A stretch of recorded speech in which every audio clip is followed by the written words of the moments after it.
पहलवान की ढोलक के दूसरे पेज की बात करें, जो किताब में पेज नंबर 110 है और पाठ का दूसरा पेज है, तो यहाँ से लुट्टन सिंह पहलवान के बारे में जानकारी, उसके बचपन के समय में जानकारी प्रदान की जाती है। अब तक इसके पहले वर्तमान समय की बात चल रही थी, अब थोड़ा सा ये भूतकाल में जा रहे हैं, फ्लैशबैक जिसको कहते हैं उसकी बात हो रही है। यानी जो पहलवान अभी तक ढोलक बजा रहा है वो है कौन, दरअसल उसके बारे में बताने का प्रयास कर रहे हैं। करें लुट्टन के माता पिता उसे 9 वर्ष की उम्र में ही अनाथ बनाकर चल बसे थे, यानी मर गए थे 9 साल का जब ये था। करें सौभाग्यवश शादी हो चुकी थी, क्योंकि उसमें बचपन में शादियाँ हो जाया करती थी, वरना वो अभी माँ बाप का अनुसरण करता, माँ बाप का अनुसरण करता है नहीं, वो भी शायद मर जाता। विधवा सास ने पाल पोस कर बड़ा किया। उसकी सास यानी पत्नी की जो माता हैं उन्होंने उसे पाला पोसा, और वो भी विधवा हैं, यानी उसके जो ससुर जी हैं वो भी मर चुके हैं, पहलवान के ससुर जी मर चुके हैं। तो अपने सास के पास है। बचपन में वह गाय चराता, धारोष्ण दूध पीता। धारोष्ण दूध यानी गाय या भैंस से जब दूध निकाला जाता है तो दूध की धारा बनती है, और हम लोगों ने अनुभव किया होगा तो अगर तुरंत निकाला हुआ जो दूध होता है जानवर से वो गर्म होता है, उष्ण होता है, तो उसी से बना है धारा और उष्ण यानी गर्म। तो लुट्टन क्या करता रहा होगा कि वो जब गाय भैंस चराता ही था तो जानवर से सीधे निकाल करके दूध पी लेता था, या सीधे मुंह में ही दूध निकाल लेता रहा होगा, मुंह को बर्तन की तरह खोल करके। और ये कहा जाता है कि जो जानवर से गाय या भैंस से निकला हुआ तुरंत वाला जो दूध होता है वो ज़्यादा लाभकारी होता है सेहत के दृष्टिकोण से, इसलिए गांव में बच्चों को तुरंत निकाल करके पीने को लोग देते भी हैं। तो धारोष्ण दूध पीता और कसरत किया करता था। गांव के लोग उसकी सास को तरह तरह की तकलीफ दिया करते थे। लुट्टन के सिर पर कसरत करने की धुन लोगों से बदला लेने के लिए ही सवार हुई थी, इसलिए वो कसरत करना शुरू किया, अपनी पहलवानी शुरू किया, क्योंकि लोग परेशान करते थे तो उनसे बदला लेना था। नियमित कसरत ने किशोरावस्था में ही उसके सीने और बाहों को सुडौल तथा मांसल बना दिया था।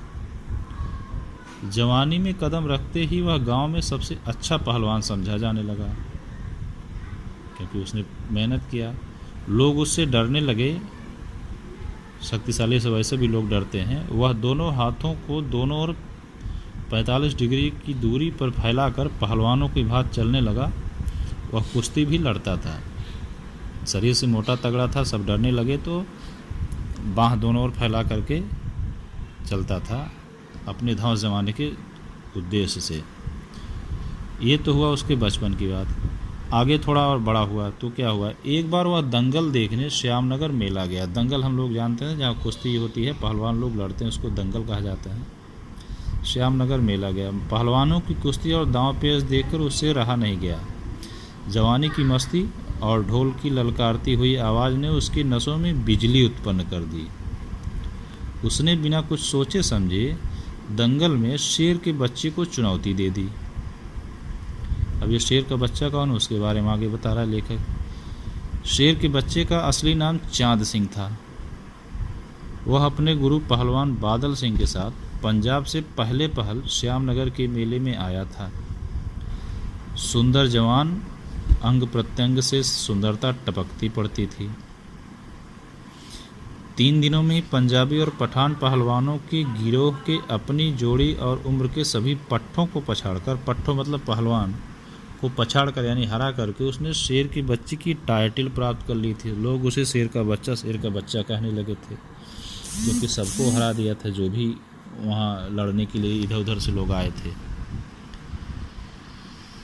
इसलिए वह दंगल के मैदान में लगोट लगाकर यानी लगोट पहन करके अजीब किलकारी भरकर छोटी दुलकी लगाया करता था, यानी बीच बीच में उछलता रहता था अखाड़े में, क्योंकि सबको हरा चुका था, कोई उससे लड़ने वाला नहीं था।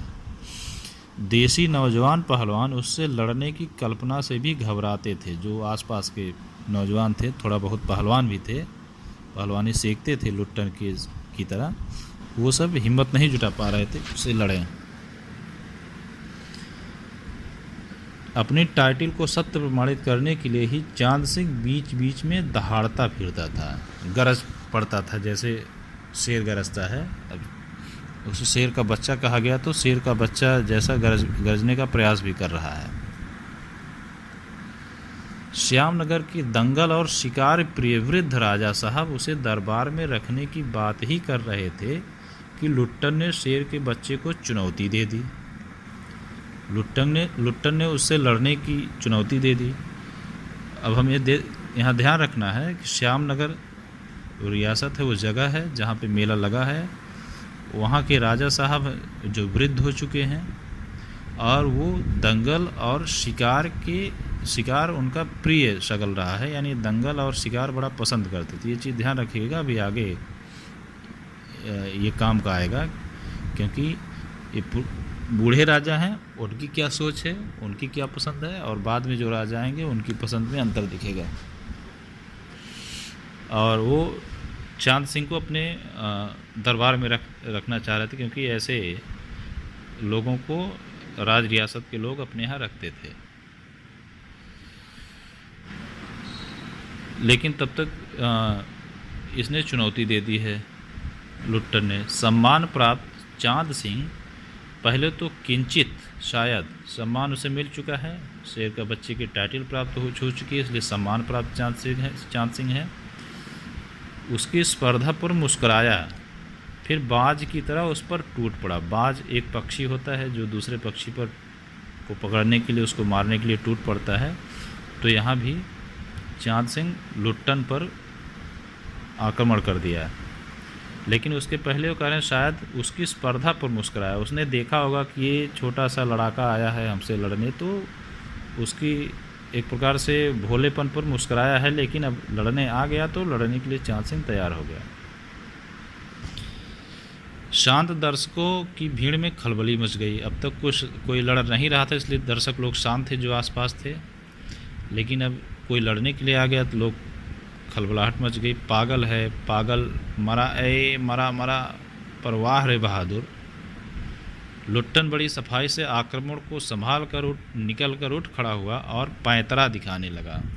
ये जो लिखा है पागल है, पागल, मरा ए मरा मरा, ये जनता की आवाज़ है। लेकिन उस आक्रमण से वो बच गया और पैंतरा दिखाने लगा, यानी हाथ आगे कर करके नज़र सामने वाले पर टिका करके, जैसे पहलवान लोग लड़ने से पहले घूमते हैं एक दूसरे को देखकर, उसी को पैंतरा दिखाना कहते हैं। लेकिन राजा साहब ने कुश्ती बंद करवाकर लुट्टन को अपने पास बुलाया और समझाया, क्योंकि उनको लगा था कि ये ऐसे ही नौजवान है, जोश में आके कूद गया है, अभी चांद सिंह से हार जाएगा और चोट वगैरह लग जाएगी, इसलिए उसे समझा रहे हैं। अंत में उसकी हिम्मत की प्रशंसा करते हुए उसे 10 रुपये का नोट देकर कहने लगे, जाओ मेला देखकर घर जाओ, क्योंकि उनको लगा कि जीत पाएगा नहीं, अभी कमज़ोर है, चांद सिंह मजबूत पहलवान है, इससे लड़ेगा तो चोट वगैरह लग जाएगी, इसलिए न लड़ने की उसे सलाह दे रहे हैं। तो ये दूसरा पेज इस पहलवान के ढोलक का हुआ। फिर आगे बताते हैं।